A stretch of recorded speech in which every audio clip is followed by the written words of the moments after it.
Bonjour et bienvenue à toutes et à tous dans Multijoueur, votre rendez-vous jeu vidéo sur Tech & Co. Et cette semaine, on a pris du retard, mais c'est pour la bonne cause. Une émission spéciale toile d'araignée, vous allez voir, avec deux invités aujourd'hui pour parler évidemment de Spider-Man, surtout en fin d'émission. Maxildan, bonjour. Salut Mélinda. Ça me fait bizarre d'être dans les rôles inversés. C'est vrai. On a fait quelques émissions ensemble, mais aujourd'hui, c'est toi la patronne. C'est moi qui pose les questions. Donc Maxildan, maintenant streamer, hein ? Ouais, streamer, animateur sur ma chaîne Twitch et YouTube. Voilà. Ancienne tête d'affiche du stream et du recap. Exactement. Ceux qui t'auront reconnu.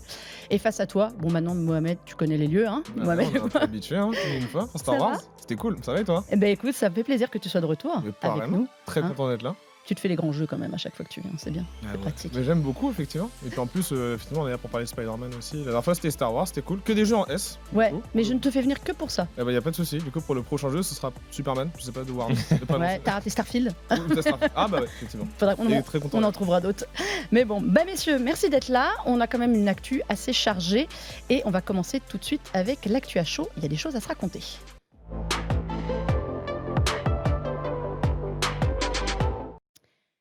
Eh bien oui, parce qu'avant d'attaquer Spider-Man, il y avait quand même deux petites conférences en ligne hier.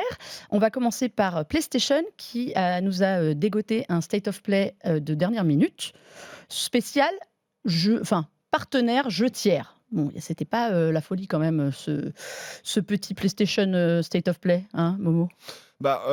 Déjà, le truc assez particulier, c'est que là, encore une fois, PlayStation nous a prévenu effectivement un peu à la dernière seconde, 24 heures. À la Nintendo. À l'avance, clairement à la Nintendo. Tout s'est enchaîné un peu à la dernière seconde. Effectivement, alors moi, je suis pas trop d'accord. Je trouve que c'est un State of Play de rentrée, ça va. C'est pas le State of Play de rentrée incroyable qui casse tout, mais c'est un State of Play qui, on va dire, pose quand même des jeux assez attendu, genre FF7 Rebirth évidemment, bon Spider-Man, même si du coup PlayStation avait bien prévenu qu'on n'aurait pas de first party. Très jeu tiers, d'éditeur tiers, Spider-Man. Très jeu tiers. Il y avait Helldivers aussi qui techniquement est pas un jeu first party, mais reste quand même une exclue console PlayStation. Puis il y a eu des jeux un peu indés de ci, de là. Effectivement, quand on regarde un peu la proportion par rapport au nombre de jeux qui sont first party ou grosses cartouches, etc., et les jeux PSVR 2 qui ont finalement pas été beaucoup en réalité, mis à part RE4. Et c'est vrai mais on savait déjà que Resident Evil 4 en VR, on savait que ça arrivait. Mais après, je trouvais que c'était, sans pour autant être fifou, c'était quand même un truc qui était un tout petit peu de bonne facture, parce qu'en réalité, RE4 VR, je suis quand même content qu'il confirme qu'il sorte cette année, mine de rien. Un DLC gratuit aussi, un DLC et une extension gratuite. Voilà, qui sort à la fin du mois de septembre.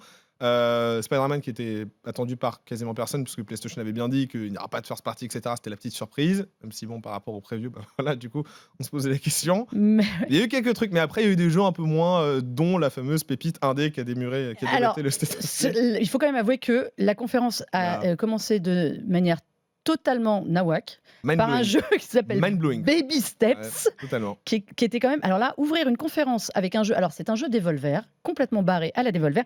J'ai envie de vous lire quand même le pitch de ce jeu. Ouais.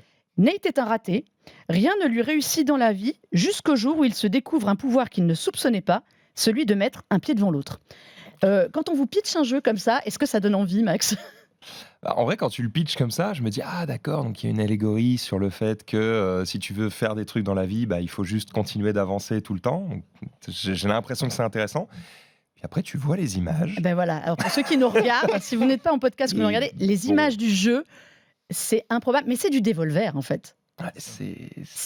C'est surprenant. En même temps, quand tu vois la manière dont il marche, ça rappelle un vieux jeu que vous pouvez peut-être faire sur PC qui s'appelle, je crois, QSOP. Et où en gros, tu dois, avec les touches de ton clavier, en fait, il y a une touche qui te permet de lever un genou, une touche qui te permet de tendre la jambe, et une touche qui te permet de baisser le genou, et l'autre de détendre la jambe, etc. Et en fait, en faisant les touches dans le bon sens, ça permet à un coureur de bouger les jambes et d'aller de plus en plus vite, et tu fais un 100 mètres comme ça. Je me dis, est-ce qu'ils n'ont pas effectivement utilisé les gâchettes de la PlayStation pour essayer de faire un truc un petit peu amusant à contrôler ?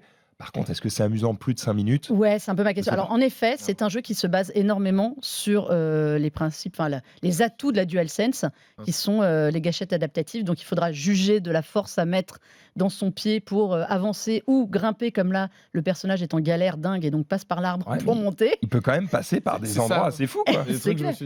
Avec son espèce de pyjama, là, c'est n'importe quoi ce jeu. C'est un walking simulator. C'est quand même, je ne pensais jamais dire ça d'un jeu en 2023. Pour le coup, ouais. Bon, après, on a eu Death Stranding pour les mauvaises langues. Oh non, t'as pas le droit. J'ai adoré le jeu. Non, tu n'as pas le droit, là. J'ai adoré le jeu. Mais bon, c'était un petit truc comme ça.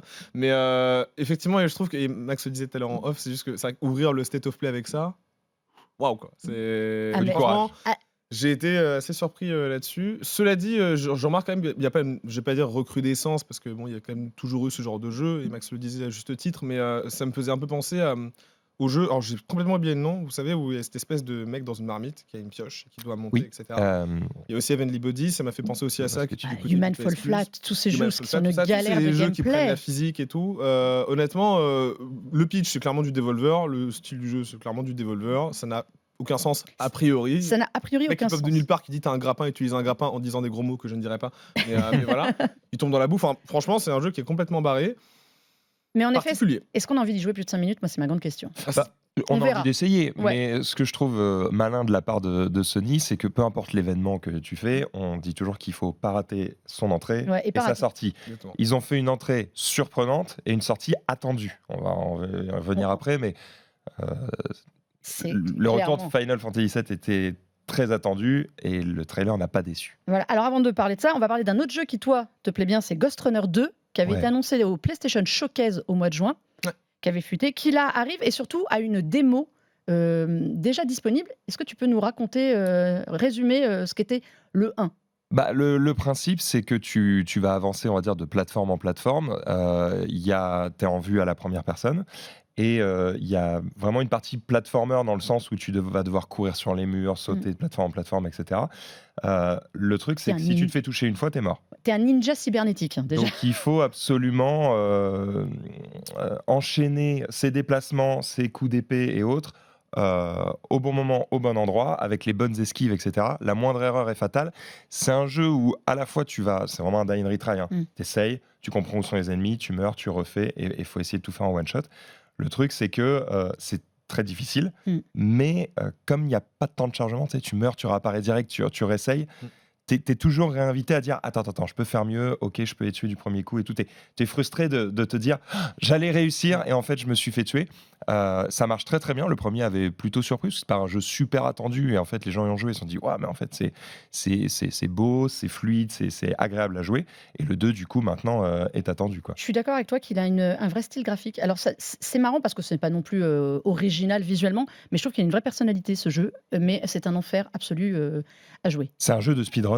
Ah ouais, c'est exactement ça. Déjà arrivé au bout une fois, c'est un petit exploit, et après le jeu c'est de réussir sans jamais mourir et le plus vite possible, et voilà.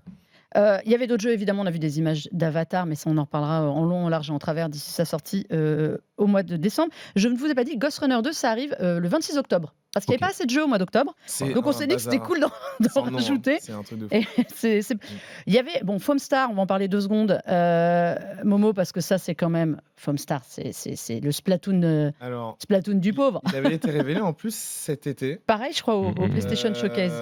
Je crois que c'était là, c'est donc de Square Enix. Et je comprends pas. Je comprends pas le projet. Enfin, en fait, je comprends effectivement l'idée derrière en se disant que Splatoon, ça a fonctionné et aussi que ça marche sur un public qui est jeune. Mon petit frère, il a joué pendant très longtemps à Splatoon, etc. Donc je vois le truc.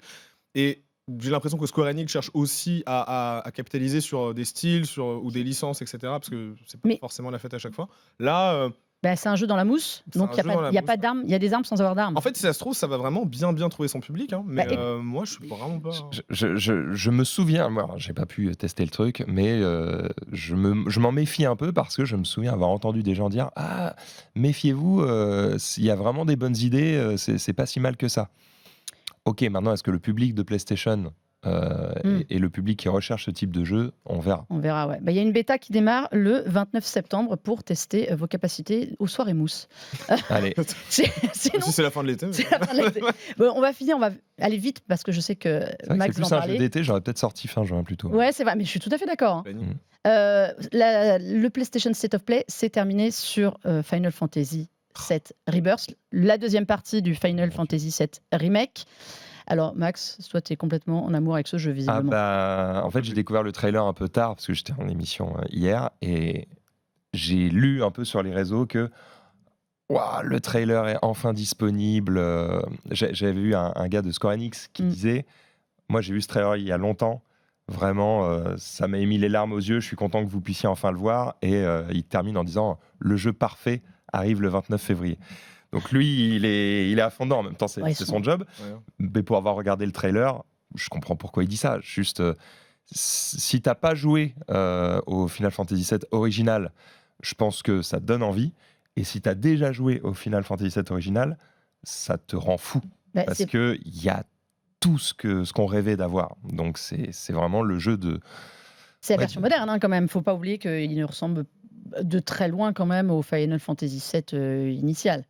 De très très loin, effectivement. C'était des caméras en vue isométrique, avec des personnages tout petits, chibi et tout. Là, on a vraiment une version très très très moderne de Final Fantasy VII, avec, et c'est tout l'intérêt de refaire ce Final Fantasy VII, une histoire qui est revue.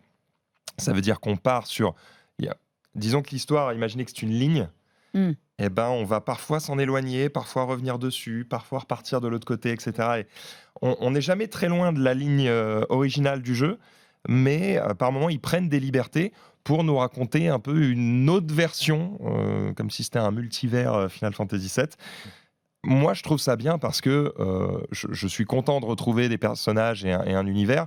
Maintenant, si c'était pour faire exactement la même histoire à la minute près, ça m'intéresse moins. Donc, je suis content de savoir que je vais être surpris et que je vais vivre autre chose, et peut-être même une histoire plus moderne et qui correspond plus aux standards d'aujourd'hui. Tu sauras ça le 29 février 2024, parce que ça, au moins, on a une date. Sur 2 disques. Sur 2 disques, j'allais dire. Sur 2 disques. Ça promet déjà. Ça veut dire que ça va être long, parce que sur les Blu-ray, t'en mets des trucs quand même. Bon, en parlant de remake, on va passer à l'autre conférence qu'avait lieu hier, qui était le Nintendo Direct. On va passer très vite dessus, parce que c'était quand même pas non plus extraordinaire. On nous a servi du remake. On a notamment vu Tomb Raider arriver, et la première trilogie, c'est-à-dire pas celle qui est sortie il y a une dizaine d'années, vraiment celle d'origine avec l'amie Lara Croft d'antan.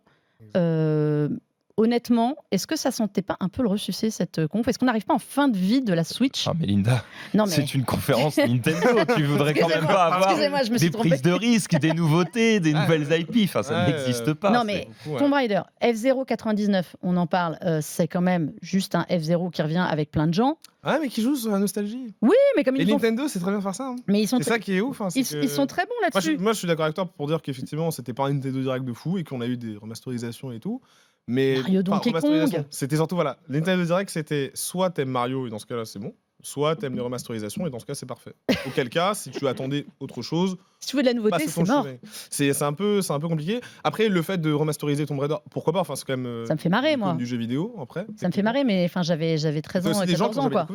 Donc du coup, c'est peut-être l'occasion de le faire. J'essaie de défendre toujours un peu le truc, même si personnellement, j'ai regardé du coin de l'œil ce direct et honnêtement, j'ai pas été. Je m'attendais à mieux. Il y a eu des Nintendo Direct de rentrée où c'était vraiment, c'était mind blowing. Vraiment, il y avait plein de trucs qui partaient dans tous les sens. On avait des annonces vraiment vénères. Là, on a à minima quand même un visu sur le catalogue de la Switch pour cet hiver. Techniquement, ils ont respecté leurs promesses. Tu vas jouer à Princess Peach Showtime. T'es content ?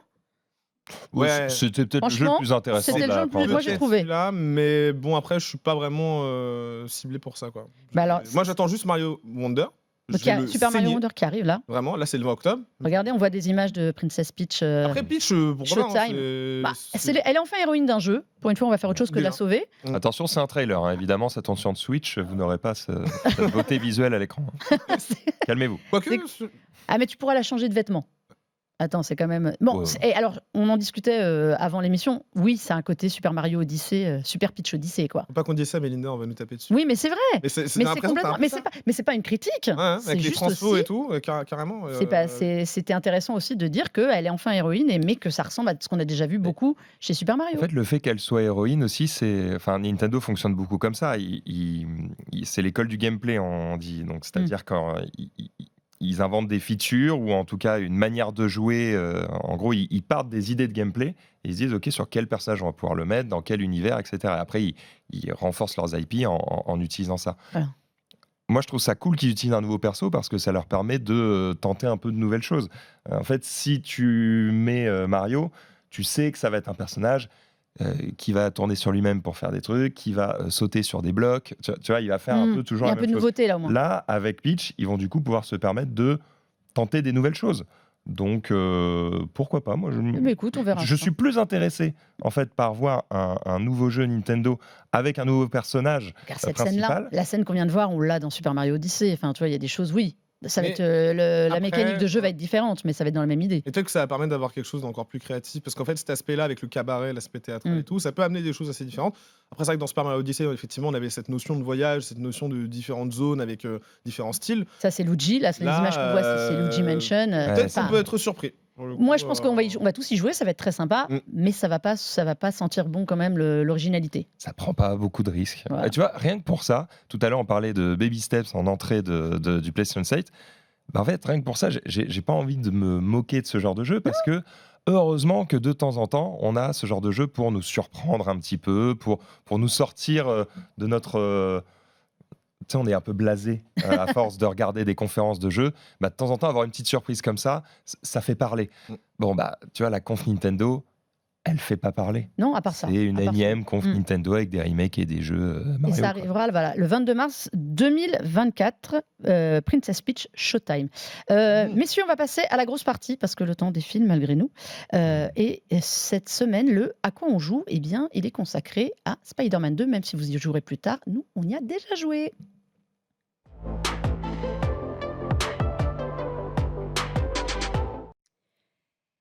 Et oui, on est des petits vénards, il faut quand même avouer. On a pu avoir un premier aperçu de Spider-Man 2 qui sort le 20 octobre. PlayStation nous a permis d'y jouer quelques heures. Alors certains beaucoup plus vite que d'autres, comme Max, qui a plié la démo, qui a tracé. Nous, on a pris notre temps avec Momo. Momo, où est-ce qu'on en est de ce Spider-Man 2 au niveau de l'histoire? Qu'est-ce que tu nous en dis? Ça se passe plusieurs mois après les événements de Miles Morales, qui est sorti en 2020 sur PS5, qui ouvrait le bas des exclus, et techniquement aussi plusieurs mois après le premier jeu, parce que Miles Morales passait plusieurs mois après le premier. On va retrouver donc Peter et Miles, qui sont donc toujours à New York, qui ont réussi ensemble à trouver cette espèce de synergie. Miles a réussi, forcément avec les événements du précédent jeu, à prendre un peu en confiance, à affronter différents ennemis pendant que Peter n'était pas là. Maintenant, Peter est revenu. Et donc, forcément, on a cette espèce de synergie entre les deux hommes araignées qui protègent New York les uns et les uns par rapport aux autres aussi derrière. Sauf que la problématique, c'est qu'on va avoir des antagonistes qui vont débarquer. Notamment Kraven le chasseur, qui est donc un personnage qui vient de très très loin, qui a voulu mettre le grappin, du coup, sans mauvais jeu de mots par rapport à la chasse, sur différents personnages de l'univers Marvel et qui sont présents aussi à New York, notamment Peter Parker et Miles Morales, mais aussi d'autres personnages. Ça a été révélé forcément dans une petite tablette dans un trailer. Mais il y a aussi le symbiote, il y a aussi Venom. Alors, j'ai pas envie de me risquer à spoiler, je vais juste te dire qu'en gros, le symbiote était déjà là dans les parages un tout petit peu avant, et que là, en fait, la menace qui était là avant, c'était qu'il sorte. Là, il est sorti, il commet énormément de dommages, il va s'accrocher à Peter Parker, et en gros, ce qu'il faut résumer, c'est que les personnages vont être confrontés, on va dire, à cette espèce de noirceur, à la fois d'être traqués par Kraven, et à la fois aussi, pour Peter en tout cas particulièrement, d'être consumé par un symbiote qui va le changer, lui, son rapport avec son statut de héros, et aussi par rapport à tous les personnages qui vont l'entourer, notamment MJ, etc., etc. Donc voilà, c'est une suite qui promet donc à la fois de proposer deux héros, donc en simultané, une ville de New York 2 fois plus grande, avec Brooklyn, le Queens qui n'était pas présent avant, on n'avait que Manhattan, et également je pense d'avoir un récit qui sera plus sombre, et ça c'est un truc qui me fait particulièrement kiffer, sachant que le premier a su être assez mature, et en plus de ça, réinventer quand même le personnage de Spider-Man et certains autres personnages qui l'accompagnent, de réinventer un peu des origin story, etc. Il a pris pas mal de risques, mais de rien, notamment sur la fin. Pour ceux qui l'ont fait, vous savez de quoi je parle particulièrement. Donc voilà, en tout cas, c'est un jeu qui est attendu vraiment au tournant. C'est la 3e production d'Insomniac depuis la sortie de la PS5 en termes de AAA, ce qui est quand même assez immense. Mais ils sont très très prolifiques. Ils auraient pu faire un truc assez bâclé, mais pour le coup, c'est pas le ressenti que j'ai eu lorsqu'on a joué. On va en parler après. Voilà. Sur les nouveautés qu'on a pu voir à peu près, donc il y a ce côté de pouvoir jouer 2 personnages. Alors il faut quand même tout de suite le dire, il n'y a pas vraiment de choix. Sauf quand vous êtes en monde ouvert, mais dans les missions, en gros, il faut choisir un personnage au début. C'est ça, la main story vous impose un personnage en fonction des missions qu'il y a à faire. Après, quand vous êtes dans le monde ouvert et que vous faites un peu ce que vous voulez et que vous avez tout débloqué, là, vous faites un peu ce que vous voulez et vous pouvez changer de personnage. Mais nous, on n'a pas pu le tester sur la preview, donc on attendra que le jeu sorte. Sur les nouveautés en termes de gameplay, c'est surtout axé autour des pouvoirs. Miles Morales, on avait déjà pu tester ça quand c'était sorti. Il a des pouvoirs électriques, en plus d'avoir des pouvoirs d'araignée. Il se trouve que maintenant, effectivement, il y a le symbiote qui arrive sur Peter, qui lui donne lui aussi des pouvoirs. Et donc, en termes de gameplay, on a un peu cette nouveauté avec R1 qui permet de gérer les gadgets et L1 qui permet de gérer cette fois-ci les pouvoirs qu'on voit à l'écran ici. On est beaucoup plus puissant que dans les précédents jeux, mais en même temps, il y a aussi beaucoup plus d'ennemis qui nous attaquent en même temps et qui sont eux-mêmes particulièrement redoutables. Après, nous, on a joué sur un mode... On ne pouvait pas sélectionner le mode de difficulté sur la preview. Je crois pas, je l'ai pas vu. Voilà, j'imagine que si vous trouvez ça trop facile quand vous jouerez chez vous, vous pourrez augmenter le mode de difficulté. Tu disais que j'ai joué un peu vite. En fait, quand on fait ce genre de preview, moi, je ne sais jamais est-ce que j'aurai le temps d'aller au bout, est-ce que j'aurai le temps de tout voir. Et donc, ma priorité, c'est tout voir. Et après, si j'ai le temps, je le refais et je vais voir dans les détails. Donc, je l'ai fait 2 fois. Il se trouve qu'on a joué, on a quasiment eu 3 heures pour jouer une démo d'1h30. Donc vraiment... sur une séquence, qui était avec des missions, un accès à la carte. C'est vrai que toi et moi, on avait 2 façons de jouer complètement différentes. Moi, j'étais parti en balade dans New York, et toi, tu as tracé la quête principale. Pour moi, les 2 Spider-Man, là, c'est des personnages que c'est mes super-héros préférés. Donc vraiment, c'est un jeu que j'attends énormément, comme toi, Mohamed. Et le truc, c'est que l'autre grosse nouveauté, c'est le base jump, ou en tout cas la wingsuit, qui te permet un peu de voler en plus. Ils appellent ça Web Wings. Alors, je ne sais Delta Toile en français. Delta Toile, voilà. Je cherchais le mot en français. Delta Toile. C'est sympa. On va pas mal l'utiliser pour le coup parce que c'est vrai que c'est plutôt pratique. Maintenant, si vous aviez peur de vous dire ah oui, mais du coup maintenant qu'on peut voler, est-ce qu'on va continuer à se balancer ? La réponse est oui parce qu'en fait, au départ, vous allez relativement vite, mais très vite, vous allez perdre de la vitesse quand vous commencez à flotter comme ça. Donc, vous allez vouloir recommencer à vous balancer pour reprendre de la vitesse. Donc, on va toujours continuer à utiliser les 2 modes de déplacement. Et c'est vrai que moi, c'est un truc qui me plaît beaucoup, le wingsuit, dans les différents jeux vidéo. Donc, je savais que ça allait me plaire. Et pour le coup, ça me plaît. Maintenant, si je peux être un peu plus... vas-y. Donner un peu des points négatifs aussi. Je trouve que visuellement, ça n'a pas beaucoup évolué. On est d'accord. Alors qu'on aurait pu s'attendre à une grosse évolution, vu que maintenant, c'est que sur PlayStation 5 et que c'est plus sur PlayStation 4. Finalement, c'est le même moteur et ça se voit, ça n'a pas beaucoup évolué. En termes de gameplay, il y a finalement un peu que ça. Le reste, j'ai retrouvé mes marques tout de suite. Donc, de là à dire que c'est un Spider-Man 1.5... C'était pas Miles Morales, ça ? Ouais, c'est un Miles Morales 1.5. Et franchement, je ne serais pas choqué que les gens disent ça. Moi, ça me va parce qu'en fait, c'est ce que j'attendais de ce jeu. Donc, je suis très content. Je vais passer un super moment et il n'y a pas de problème. Maintenant, si vous attendiez quelque chose de complètement nouveau... de ce qu'on en a vu, c'est pas ça. Momo, t'es assez d'accord ou pas ? Je suis d'accord avec ça. Et en fait, le truc, c'est que j'ai l'impression de revivre un tout petit peu ce qu'on avait connu pour la sortie de God of War Ragnarok. L'an dernier à peine, en fait. On est sur une suite qui, en fait, va reprendre des éléments du premier, y compris sur la carte. Je veux pas être disruptif pour autant non plus, parce que je pense que ça n'a jamais été quelque chose qui a été revendiqué par Insomniac en disant avec le 2 on va révolutionner la franchise. Mais après, c'est ça le risque quand tu fais une suite, c'est que en fait, d'un côté, tu peux avoir des gens qui disent ah, il y a rien qu'à changer, c'est pas une vraie suite, et si jamais tu changes beaucoup de choses, ah, mais on reconnaît plus la licence. Donc je pense qu'ils ont été assez clairs là-dessus et qu'ils ont voulu justement aller dans le prolongement de ce qui fonctionnait dans le premier et améliorer certains éléments. On a une vraie continuité, moi j'ai trouvé, en effet. Ouais. Le Spider-Man 2, c'est vrai que tu peux limite te demander si c'est pas 2 parce qu'il y a 2 personnages à jouer. Si vous avez aimé le premier, en gros, vous ne serez pas déçus. C'est comme si on vous avait ajouté un DLC quelque part, enfin un super DLC, ce qui sera long. Un DLC de 20 heures. Un DLC de 20 heures, parce qu'a priori c'est la même durée. Ouais. C'est ce qu'on a demandé, on a posé la question, ce sera la même durée. La carte est plus grande, pourtant, on aurait pu se dire il va y avoir plus de choses à faire, mais ça c'est une nouveauté qui va être quand même agréable. Il y a des points pour aller plus vite d'un point à un autre. Donc ça, c'est bête, mais moi j'ai perdu un temps fou dans les premiers. Là, il y a des espèces de points de contrôle quand vous les débloquez, vous pouvez retourner dans des zones. Totalement. Après, moi, j'étais un peu un psychopathe parce que le premier, j'ai plus d'une centaine d'heures. Je pense qu'au bas mot, il doit y avoir une cinquantaine juste de balade. Juste de balancement. Ouais. Mais ça, c'est magnifique. En fait, je kiffais ça. Vraiment. C'est magnifique, J'adorais le plaisir du jeu. C'est le plaisir du jeu. Après, à voir, je me demande juste, parce que c'est un peu le point où là, je suis un tout petit peu réservé, même si j'ai énormément kiffé ce que j'ai fait dans le jeu. J'ai un peu peur sur les missions secondaires. À titre perso, c'était une carence du premier, je trouve. Même s'il y avait des quêtes secondaires qui étaient plutôt cool, c'était pas les mieux écrites. On sent qu'Insomniac n'était pas forcément à l'aise avec ça. Et aussi pour les objectifs annexes, les crimes aléatoires, une fois que tu as ramassé 3-4 pigeons, etc., c'était quand même un peu limité. Et j'ai un tout petit peu peur, en tout cas en l'état actuel, qu'on parte sur quelque chose de similaire, ce qui serait un peu dommage. De ce qu'on a vu, moi j'ai trouvé aussi que les quêtes secondaires n'étaient pas hyper intéressantes. C'était similaire. J'en ai testé quelques-unes, c'était pareil. Ils les ont juste rendues peut-être... je crois qu'ils ont mis un petit peu d'aléatoire dedans. Tu sais, les missions secondaires, quand tu les faisais, c'était toujours les mêmes cutscenes, les mêmes QTE à faire. J'ai l'impression qu'ils ont mis un peu d'aléatoire dedans ou qu'ils ont accéléré certaines choses. Encore une fois, vous attendez pas à des grosses nouveautés. Je pense que la principale nouveauté, si vous devez en attendre une, elle se situe au niveau de l'histoire. Soit la main story va vous passionner et vous allez vraiment vivre quelque chose de nouveau qui va vous faire kiffer. Si vous êtes du genre à passer les cinématiques et à juste vous concentrer sur le gameplay, c'est juste un DLC de 20 heures, hein, on va pas se le cacher. Maintenant, c'est ce qui va convenir à beaucoup de gens. Alors après, on rappelle, nous, on y a joué en gros à peu près 3 heures sur une démo qui était plus courte, mais on avait liberté de jouer. Ça ne veut pas dire que la version finale sera ça. C'est un premier avis qu'on vous donne. Mais c'est vrai que nous, sur ce qu'on en a vu, et a priori, PlayStation essaye plutôt de nous montrer quelque chose qui va ressembler au résultat final.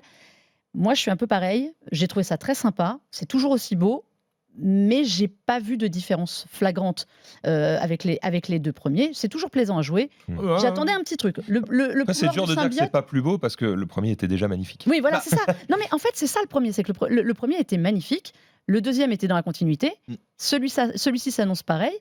Le pouvoir du symbiote, j'ai trouvé sur Peter que ça, c'était intéressant à jouer.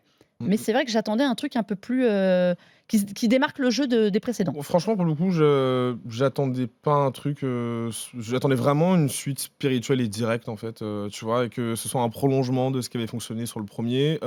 Moi, de base, effectivement, je pense que pour tous ceux, et Max le disait bien, pour ceux qui sont vraiment passionnés par l'univers Marvel, Spider-Man et la main story, c'est un truc à faire, évidemment. Après, pour ceux qui attendent vraiment un truc de différent, de disruptif et tout, franchement, je pense qu'il faut autant passer son chemin, mais ça reste quand même la caution blockbuster AAA Marvel, tu vois. Là, on le voit sur les images, la mise en scène, c'est vénère, quoi. Ils sont trop forts. C'est un film animé. C'est un film complètement animé. Ça va être super. Non, mais on va le faire. Ça dépend des attentes de chacun, j'ai envie de dire. Mais voilà. En tout cas, si vous vouliez quelque chose qui soit vraiment différent du premier, ce n'est pas ça, mais ça reste dans la très bonne continuité. Ouais.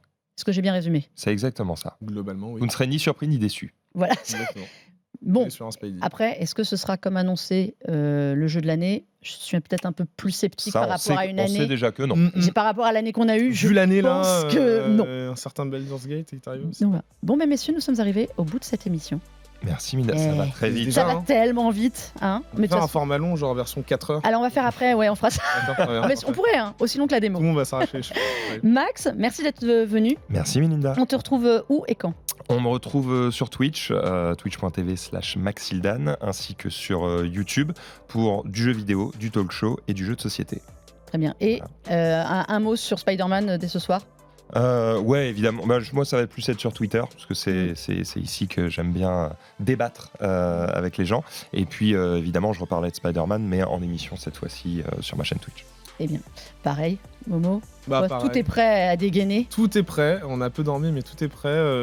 YouTube, évidemment, sur Jeux Vidéo Magazine. J'en parlerai sur mon Twitter perso aussi, dans un sens. Et je referai d'autres vidéos sur Spider-Man, parce que je pense que je vais accompagner. On a le temps, d'ici le 20 octobre. L'attente, carrément. On a le temps. Et merci à toi, c'était trop cool. Mais voilà, mais vous reviendrez quand vous voulez, messieurs. Allez. Sympa le studio, hein. Ouais, c'est sympa. Cool BFM, hein.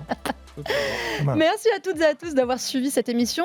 Vous pouvez la retrouver sur la chaîne Tech & Co, en replay sur la plateforme RMC BFM Play, évidemment sur YouTube, sur le site Tech & Co et partout ailleurs, en podcast évidemment, sur toutes les bonnes plateformes.